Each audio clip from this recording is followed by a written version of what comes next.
So, ayun, break time muna in commercial. Ito, hindi ko pa siya natatapos, pero natapos ko na yung mga kamay ni Frankie. So, ito kasi may dumating na order. Ayan, dumating siya ngayon. Hindi pa sana siya bubuksan, kaya lang kasi kailangan ma-check ko kung tama ba yung tayo niya. Baka mamaya nakabaliktad pala. Kaya, kasi yung tape baliktad, pero yung waybill nandito sa ibabaw. So, ito, in-order ko nga pala siya sa TikTok. At salamat kay Gcash, mayroon na akong mini wrap. So, ito na siya. Nandito ko siya. Pag hinahawakan ko siya, nag-ground, parang may kuryente. So, pagod siguro siya. So, ayun, pagod pa yata siya sa biyahe. Tapos, mainit siguro. Nakukuryente yung kamay ko, nag-i-spark. Yung parang kapag nadikit ka, naranasan nyo na ba yun? Pag nadikit ka sa katawan ng ibang tao, may kuryente. Parang ganun siya. Patahingin ko nga muna siya bago ko siya buksan. Ang cute niya. Super cute. Saktong-sakto lang siya sa akin kasi nga, mag-isa lang naman ako. Sana okay siya, tumagal siya. Alright.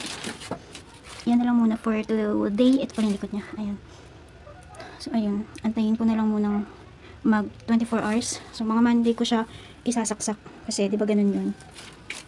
Hayaan mo na siyang nakatayo ng ganyan para maging okay. Okay. Bye-bye. So, hi. So, ayun.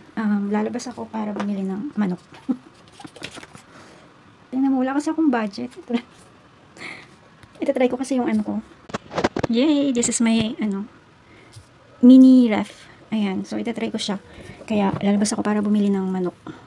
Kakarating lang neto nung Saturday. Ayan. O, diba walang kalaman-laman, kaya lalagyan muna natin siya para matry ko siya ngayong buong gabi para bukas malaman ko kung magpi-freeze ba ang manok ko dito para i-stock ko siya for 1 week. Oh my gosh! So, sa 500 pesos ko, ito lang yung nabili ko. Manok na hindi ko alam kung anong timbang niyan kasi kuha lang ng kuha. Ang mahal ng paninda nila. So, siguro kung sa palengke talaga. Marami pa akong mabibiling gulay. So, ayun. Tiis-tiis muna dahil wala pa yung ating beshi. Ayun. Ang super cute ng ref ko. Yung coke mismo hindi ko siya dito, oh. Tumba siya. Tumba kailangan siyang ilagay. Coke in can. Ang car siya dito. Mag-stock na lang ako ng mga milk. Fresh milk. Dito mga 4 na mismo ang car siya. Okay? So, dito mga gulay ko. Dito, itlog. Ayun. Tapos, dito ayusin ko yung manok na para ready to, imamarinate ko kasi lalagay ko dito. Para ready to, prito-prito na lang kasi mag-rush tayo this week. So, wala na tayong iisiping labas-labas para bumili ng kakainin. I-stock na lang dito.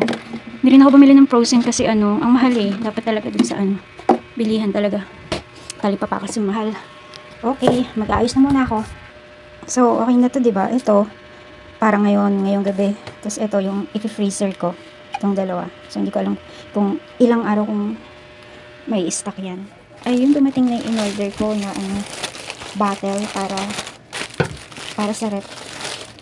Para malaman ko kung ano ba yung tamang size na bibilin ko next. Kasi magtitimpla tayo ng kape para ilagay sa freezer. Ano to, 350 ml. Parang malaki pa siya. So, kailangan ko pa ng mas maliit ata. Siguro yung 250 ml yata. So, ganito pala siya kalaki. Matangkad lang siya, ganun. Matangkad niya. So, bibili pa ako ng mas maliit sa kanya. Para 4 lang binili ko tapos plastic ng yelo.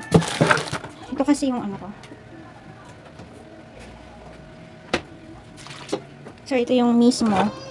Malaki siya sa mismo. Parang yung nakita ko sa review, ganito siya kay mismo. Anong size kaya yun?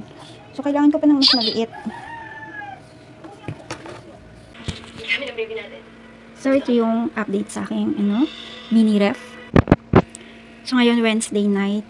Sa Monday ko siya inopen. Mga hapon yata yun. Tapos, nung na-observe ko na, okay naman siya. Ngayon, nung na-check ko, nag-yellow naman talaga yung freezer niya. Yun nga lang, medyo matagal. Tapos, hindi ganun katigas. Pero, okay na okay siya sa frozen. Ayun. Naubos ko na yung isa kong Tupperware na manok. Tapos, ayun, frozen ko. Matigas na din siya. Tapos, itong mga yellow-yellowhan ko. Mini yellow ko. Nag-yellow naman. Tumigas naman yung iba. Pero yun nga. Dahil siguro bukas din ako ng bukas. Kaya hindi siya nabubuo. Tapos dito, ayun, ito yung binili ko na mga bottle. Meron akong coffee. Walang jelly. So, coffee lang siya. Ayan. Tapos, dito, wala pa siyang laman. So, ayan pa lang ang aking stock. Okay siya. Hamle. So, yun lang. Goodbye.